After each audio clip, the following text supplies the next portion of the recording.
Hi, this is Michael Jones, Chairman and CEO of Caravel Concepts. Welcome to Market Insights, our periodic commentary on financial markets. Let's get started.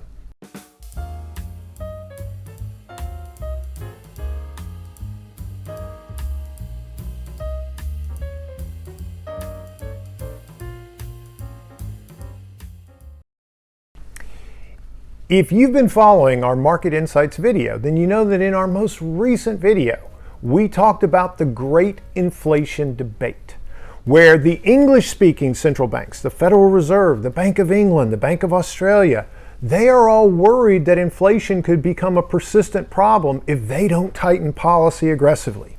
Meanwhile, at the time, the non-English speaking banks, mostly the European Central Bank and the Bank of Japan, were saying, this inflation thing, it's a COVID thing, it's going to pass without us really having to do a whole lot in terms of tightening monetary policy. Well, this week, that great debate took a huge step forward in being resolved. And it got resolved in the favor of the English-speaking central banks, because European inflation was released and it was much, much worse than expected. So the European Central Bank reacted to this worse than expected inflationary news by saying, maybe inflation isn't entirely transitory and we might have to tighten policy more aggressively than we anticipated. Financial markets took that on board and then immediately repriced bond markets in Europe for interest rates to rise from their current level. Their overnight interest rates are currently minus 40 basis points. So that's less than zero. They instantly priced them to pop up above zero. Now, to put that in context, to get you to understand how dramatic that is, interest rates have been below zero in Europe, overnight interest rates, for almost a decade. So this is a very dramatic shift in attitudes towards where interest rates are going in European financial markets. And when that news combined with disappointing earnings from Facebook, that helps explain a crash in some of the more speculative equity names that we saw this week. Now, what are we thinking in terms of the future path of inflation and what that may mean for financial markets? And I think we're going to have to reinforce one of our projections and maybe modify another. The projection that we feel stronger and stronger about, we said that inflation was going to be a persistent problem in services. Restaurants, all the things that depend upon labor, because labor costs were probably going to continue to be under upward pressure. Well, we got a blowout non-farm payroll number in January. And they looked back to December and they revised that up to 500,000 jobs created then as well. So over the last 3 months, there have been 1.5 million jobs created in the US. And wage gains took another leap higher. So that suggests to us that our expectation that services are going to continue to be rising in prices and are going to be a persistent problem for central banks around the world, the US labor market just drew a strong underline under that projection and made it a lot more solid. So, services projection, unfortunately, looking dead on.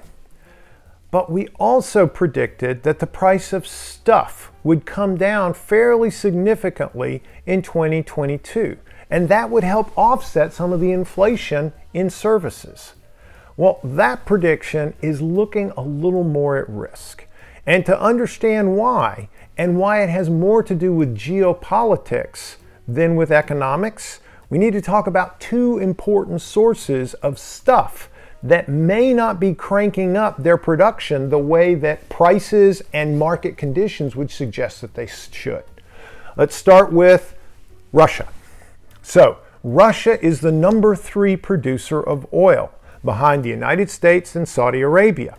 Now, the United States is all about producing more oil. Oil exploration is up 100% over the last year, and U.S. oil production is soaring. We're number 1, and we're getting further and further ahead number 2. But that's not enough to offset what's happening with number 3, Russia. Number 3, Russia is, as everyone knows, threatening an invasion of Ukraine. And they are, as a part of that threat to Ukraine, they are making it crystal clear to Europe, you depend on us for your natural gas and your oil. And we can inflict a huge amount of pain on you if you put sanctions on us for invading Ukraine. And natural gas in particular, those flows have just about dried up out of Russia. So, with prices pushing $90 a barrel, and with natural gas hitting really high and attractive levels compared to where they were 12 or 18 months ago, market forces would suggest that Russia should be turning on the taps.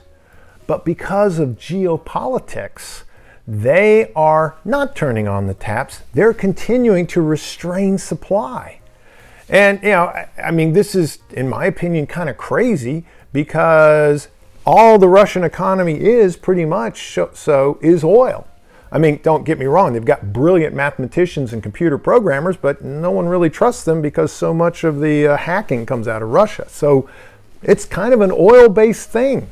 And what they're essentially telling the world is you can't rely on us to persistently and consistently supply you energy, which means people are going to transition away from oil, particularly Russian oil, even faster than they were because of global warming concerns.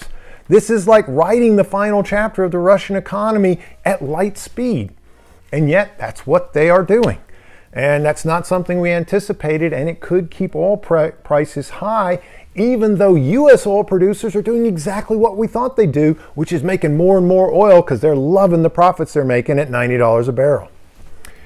The other source of stuff that is being held back, not because of economics, but because of geopolitics and other concerns, is China. China is at the center of all global supply chains. And they have persistently shut down whole cities, whole provinces, because they are pursuing a zero COVID policy.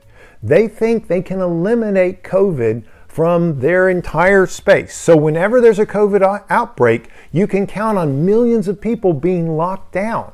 And of course, since China is a police state, there's not going to be any trucker convoy like there is in Canada protesting this stuff. People just have to take whatever the Chinese Communist Party tells them to do. And so these periodic shutdowns of major areas in the Chinese economy and the Chinese provinces, that's making it really, really hard to get a persistent and consistent revamping of global supply chains. Because just when you think you've got production going, boom, there's a COVID outbreak and they shut it down. And if they're not shutting it down for that, they're shutting it down because they're trying to catch up on production. So they're producing more energy, which means they're putting more carbon in the air, because there's a lot of coal-based electricity production in China. That gets them behind the Chinese Communist Party's carbon targets. And so they shut down the energy production, which shut down the production to try and catch up on that. So because China has these two goals of getting carbon down, getting their carbon footprint down, and zero COVID, those are making very, very difficult to get the global supply chain back up and running. And again, just like Russia, this is kind of not in their best long-term interest. China is essentially signaling to the world that maybe we're not the most reliable central cog in the global supply chain. And that's incentivizing people to relocate out of China even faster than some of the other concerns that everybody has about China is incentivizing them to move production. You may say, well, wait a minute.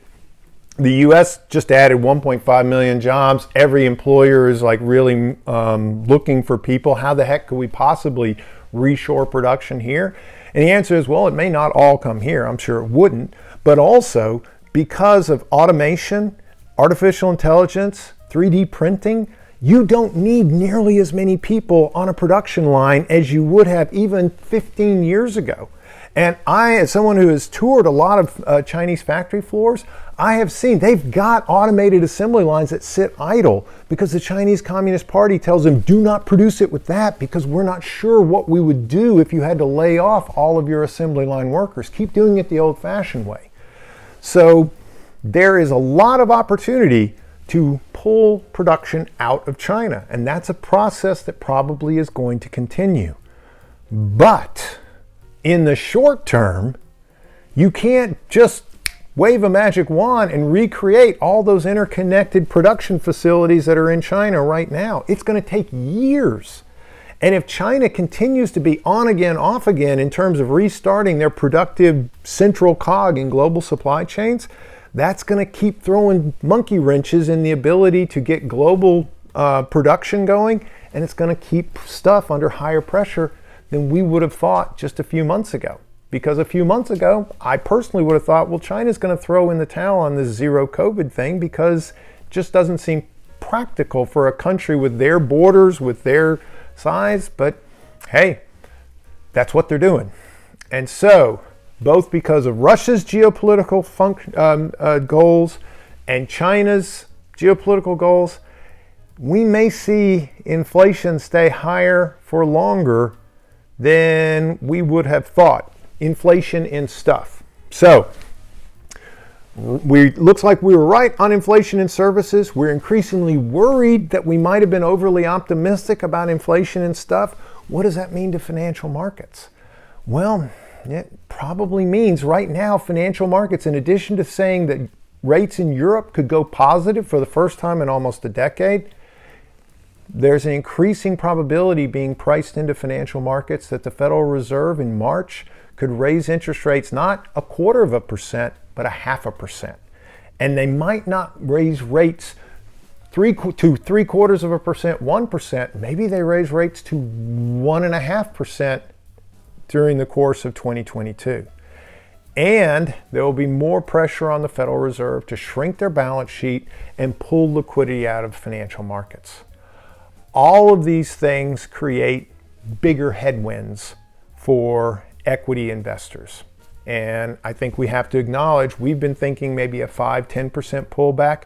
I'm going to stick with that for the time being, but I have to say that the risks seem to be shifting to maybe a little bit more of an uncomfortable pullback in financial markets.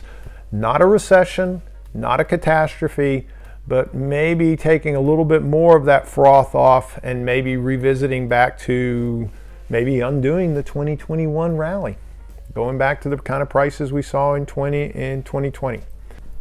Thanks for joining us for Market Insights. We hope you found it informative. If you did, we hope you can like the video and share it with your friends.